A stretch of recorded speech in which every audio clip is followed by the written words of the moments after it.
Hi guys. आज हम 2018 के जो सिनोनिम वर्ड्स हैं, जो वर्ड्स हैं उसके सिनोनिम्स यहाँ पे हम कर रहे हैं। 2018 का पेपर 1 भी है और पेपर 2 भी है। यहाँ पे दोनों यहाँ पे कवर होंगे। अराउंड 14 से 15 यहाँ पे वर्ड्स है जो मैं कवर कर रहा हूँ एनडीए के। ठीक है, अभी आपको बहुत ईजी लगेंगे। रीज़न उसके पीछे ईजी लगने का ये है क्योंकि हमने इतने ज़्यादा वर्ड्स कर रखे हैं कि अभी वर्ड्स बहुत आसान लगने चाहिए आपको। The industrial revolution saw massive rise in the population of Europe. Of course statement अपने आप में पूरी सही भी है। मैसिव का मतलब होता है बहुत ही ज़्यादा। ठीक है, अगर यहाँ पे आप देखोगे तो यहाँ पे आपको कुछ वर्ड्स भी ऐसे मिलेंगे ना जो एग्जाम में काफ़ी बार रिपीट होते हैं। एनॉर्मस तो देखो इसका करेक्ट सिनोनिम हो जाएगा, लेकिन साथ ही साथ हजार्डस और परलियस ये दोनों वर्ड एक दूसरे के सिनोनिम है। देखिए आप, हजार्डस का मीनिंग देखिए डेंजरस और रिस्की, और परलियस का मतलब भी होता है फुल ऑफ डेंजर और रिस्की।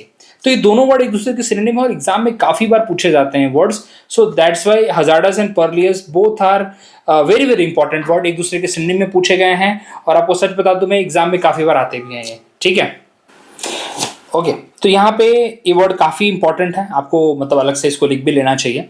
और एक आपको देखने को मिला होगा इससे पहले भी, अगर मेरा पीआईक्यू सीरीज आपने अगर इंग्लिश का देखा है जिसमें मैंने वर्ड्स कराए हैं तो उसमें आपको देखने को मिला होगा।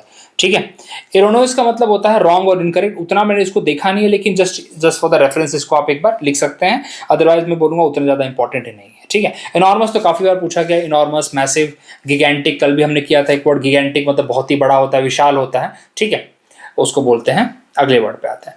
आई had some deepest convictions reflected in my word. Conviction का मतलब होता है, बोलते हैं ना कि एक आप असर्शन के साथ बात कर रहे हो, एक फॉर्म बिलीव है आपका। देखिए यहाँ पे जो वर्ड है फॉर्म बिलीव।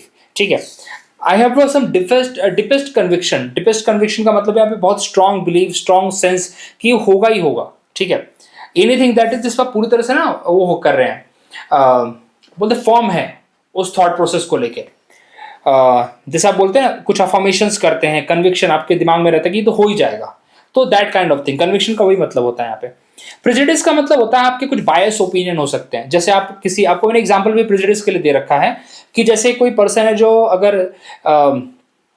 हाफ पैंट में, टी शर्ट में अगर BMW के शोरूम में चला जाए, ऐसी कोई चप्पल ऊपर पहन के चला जाए, तो सेल्समैन सोच के क्या लगेगा कि पर्सन कहाँ आ गया, क्योंकि BMW के शोरूम में जनरली वो लोग जाते हैं जिनके पास अच्छा खासा पैसा है। करेक्ट, और मस्त सूट बूट में जाते हैं, एक थोड़ा सा एक क्लास दिखाते हैं अपने आप को। लेकिन वही एक पर्सन चला जाए ऐसे ही उठ के, टी शर्ट डाल के, गंजी डाल के, कुछ भी चला जाए, जींस पैंट डाल के, और बोले चलो भाई मेरे को कार दे दो, तो सेल्समैन लगेगा भाई इसकी कौन सी औकात वाला है। लेकिन वो नहीं जानता, लेकिन क्यों ऐसा, क्यों उसके दिमाग में, क्योंकि उसके दिमाग में एक प्रेजुडिस है कि BMW जो खरीदने आ रहा है उसका एक अपना क्लास है, वो अपना आपको दिखावा करते हुए आ रहा है। Correct, so that's why prejudice का यहाँ पे मतलब होता है आपका ओपिनियन, एक बायस ओपिनियन बोल सकता हूँ मैं। ठीक है, जब बोलते हैं कि आप कवर को देख के जज कर, प्रेजुडिस का मतलब ये होता है you are just seeing the cover, you are judging it, ऐसा होता है। बोलते हैं ना डोंट जज a book by its cover, तो प्रेजुडिस वो है जो जज कर रहा है किताब को बाय इट्स कवर ओनली। ठीक है, बायस तो आपको पता ही है।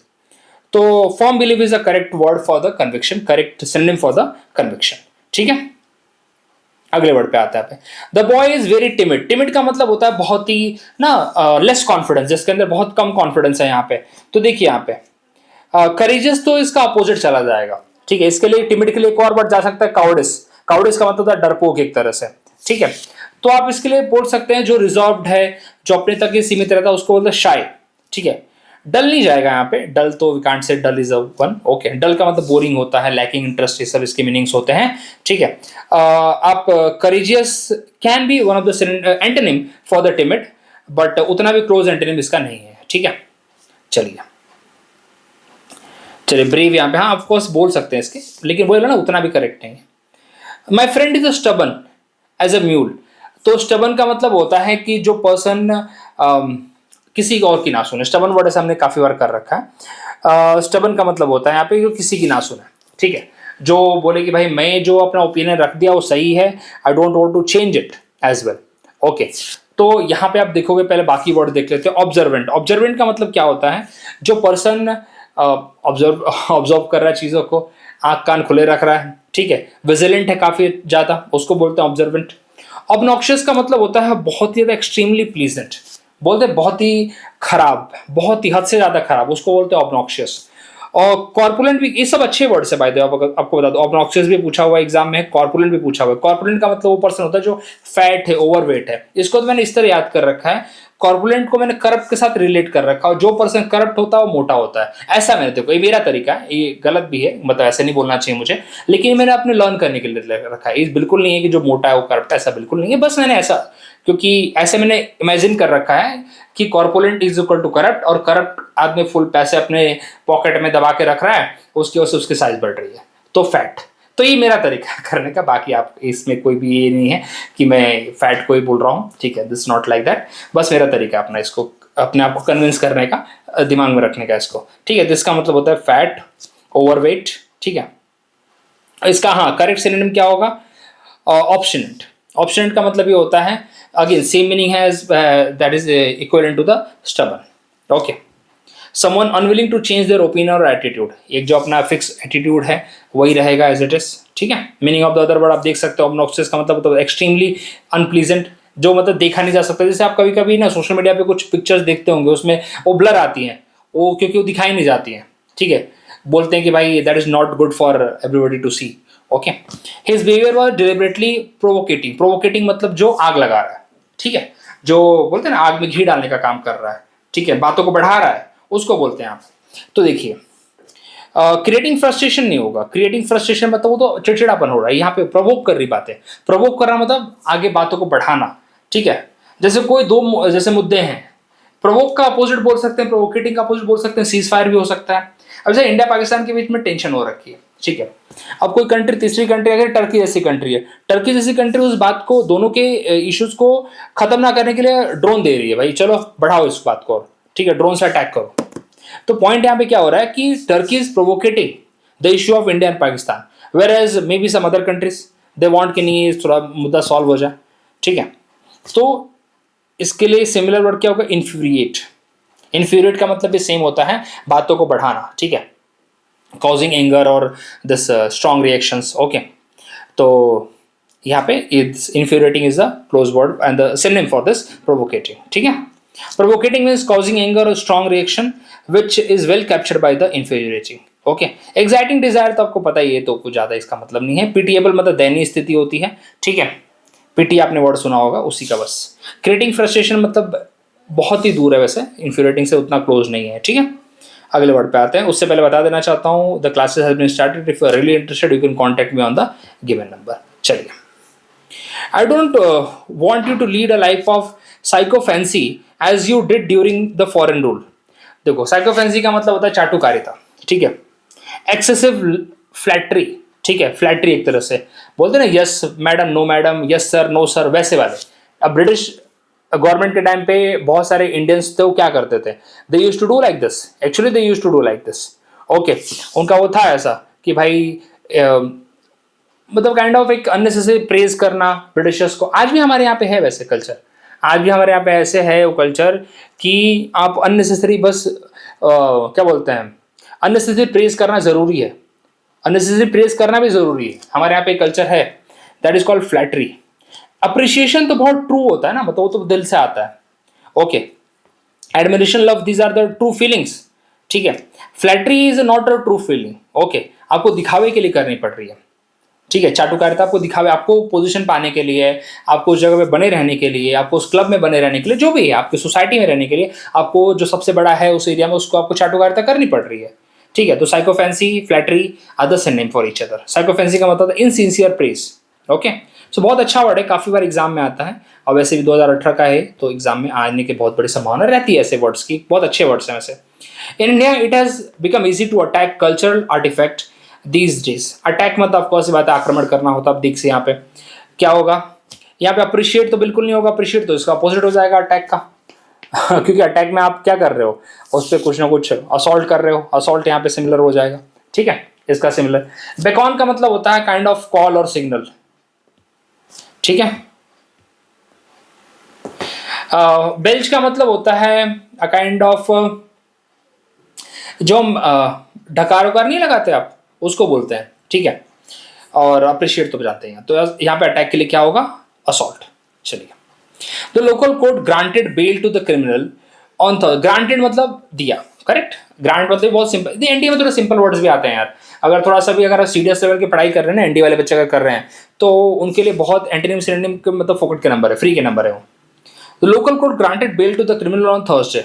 मतलब यहाँ पे देखो क्या किया, कन्फेस नहीं होगा। कन्फेस मतलब होता है अपने आप को पूरी तरह से ना जैसे बोल, कन्फेशन मतलब सब कुछ बोल देना, मन से निकाल देना, उसको उसको बोलते हैं कन्फेशन, कन्फेस्ड। ठीक है, तो यहाँ पे क्या होगा, अलाउड। ठीक है, इल्ड का मतलब होता है गिव अप करना। ठीक है, सबमिट करना, इल्ड का मतलब ये होता है। ओके, तो इल्ड का मतलब यहाँ पे सबमिट। ठीक है, so granted here means gave permission or approval and allowed is a closest synonym for this. Okay, confess मतलब admitting it, guilty जरूर नहीं, admitting, confess का मतलब होता है admitting। ठीक है, और जो भी आपका सच है आपने उसको confess कर लिया।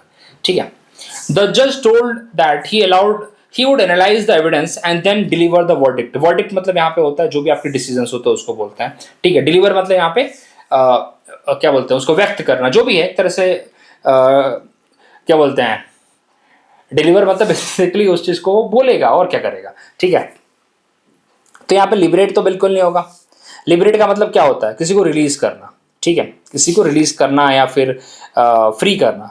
सरेंडर मतलब अगेन सबमिट करना। ओके, ट्रांसफर एक जगह से दूसरी जगह भेजना, और क्या है। और तो यहाँ पे प्रोनाउंस, तो खुद आप इसको वर्ड को, वर्डिक्ट मतलब होता है डिसीजन से एक तरह से। ठीक है, जो जज अपने डिसीजन दे रहे हैं उसको बोलते हैं वर्डिक्ट। चलिए अगले वर्ड पे आते हैं। Deliver means to formally state or announce. Okay, so this will pronounce, announce, this will go here. The growth and development of the peasant movement was indissolubly linked with the national struggle for freedom. तो आपको ये थोड़ा relate करना पड़ेगा यहाँ पे। तो यहाँ पे थोड़ा देखिए, growth and development of the peace, इसको थोड़ा सा कभी कभी ना नहीं आया वर्ड का मीनिंग, नहीं कुछ भी रिलेटेड हो, थोड़ा एक बार देखिए कैसे रिलेट कर सकते हैं। The growth and development of peasant movement was indissolubly linked with the national struggle. मतलब क्या वेगली आप कर सकते हैं क्या, वेगली मतलब होता है नॉट क्लियरली, वेगली का मतलब होता है विच इज नॉट क्लियरली, वेग वर्ड आपने देखा होगा। स्ट्रिक्टली यहाँ पे, इंडिविजुअली यहाँ पे नहीं होगा, फॉर्मली विल गो हियर। ठीक है, क्योंकि जो पीजेंट मूवमेंट का ग्रोथ एंड स्ट्रगल है, डेवलपमेंट है, वो नेशनल स्ट्रगल के साथ आप लिंक कर सकते हो, बिल्कुल लिंक कर सकते हो। ठीक है, indissolubly means something that cannot be broken, separated or dissolved. It implies a firm and unbreakable bond that is so firmly is the nearest meaning in this. Okay, vaguely is opposite kind of बोल सकते हो आप इसको, vaguely में clear नहीं है कोई चीज, vaguely, ambiguity and all. Okay,